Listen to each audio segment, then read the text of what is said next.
संपूर्ण देशातील भाविकांचं श्रद्धास्थान असलेल्या कोल्हापूरच्या करवीर निवासिनी श्री अंबाबाई मंदिरात आज केंद्रीय गृहमंत्री अमित शहा यांनी सपत्नीक दर्शन घेतलं।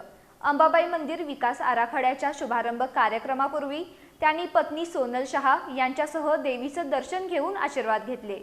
यावेळी मुख्यमंत्री देवेंद्र फडणवीस, उपमुख्यमंत्री एकनाथ शिंदे यांच्यासह अनेक मान्यवर उपस्थित होते। कोल्हापूरच्या करवीर निवासिनी श्री अंबाबाई शक्तिपीठाला आज केंद्रीय गृहमंत्री अमित शहा यांनी कुटुंबासह भेट देत देवीचं दर्शन घेतलं। अंबाबाई मंदिर विकास आराखड्याच्या शुभारंभ कार्यक्रमासाठी कोल्हापुरात आलेल्या अमित शहा यांनी सर्वप्रथम मंदिरात जाऊन श्री अंबाबाई समोर नतमस्तक होत आशीर्वाद घेतले। त्यांच्या समवेत पत्नी सोनल शहा उपस्थित होत्या। दर्शनानंतर अमित शहा यांनी मंदिर परिसराची पाहणी केली। मंदिराच्या दुरुस्ती, संवर्धन आणि सुशोभीकरणासंदर्भातील सुरू असलेल्या कामांची माहिती त्यांनी अधिकाऱ्यांकडून जाणून घेतली। नव्यानं बसवण्यात आलेल्या सुवर्ण कलशाकडेही त्यांनी विशेष लक्ष वेधलं।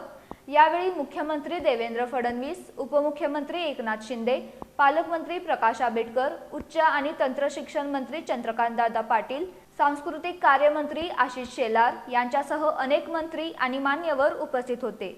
जिल्हाधिकारी तथा पश्चिम महाराष्ट्र देवस्थान व्यवस्थापन समितीचे अध्यक्ष डॉक्टर विजय राठोड यांनी अमित शहा यांचं श्री अंबाबाईची प्रतिमा, शाल आणि श्रीफळ देऊन स्वागत केलं। अंबाबाई मंदिराच्या विकासासाठी राबवण्यात येणाऱ्या महत्त्वाकांक्षी आराखड्यांमुळे भाविकांना आधुनिक सुविधा उपलब्ध होणार असून धार्मिक पर्यटनालाही मोठी चालना मिळणार असल्याची अपेक्षा व्यक्त केली जाते आहे।